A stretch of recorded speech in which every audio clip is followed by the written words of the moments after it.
د طالبانو لوی اقدام د پاکستان خلاف. په کندهار کې طالبانو کوم داسې کار کړی چې د هیوادوالو زړونه یې وګټل. ملګرو که تاسو هم غواړئ پوه شئ ویډیو تر اخره وګورئ او زموږ چینل هم سبسکرایب کړئ.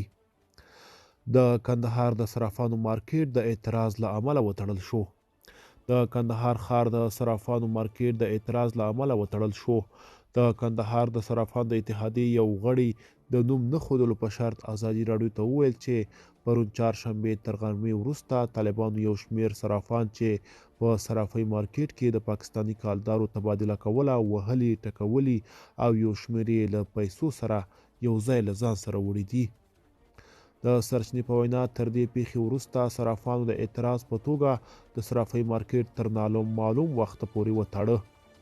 طالبانو که هم تر اوسه په دې تړاو څه نه دي ویلي، خو تر دې مخکې خلکو او سوداګرو ته خبرداری ورکړی و چې په پاکستاني کالدارو راکړه ورکړه بنده کړي. ملګرو که تاسو هم د دې ویډیو په اړه څه نظر لرئ موږ سره په کومنټ کې ولیکئ. تر بیا ښه وخت، ښې چارې.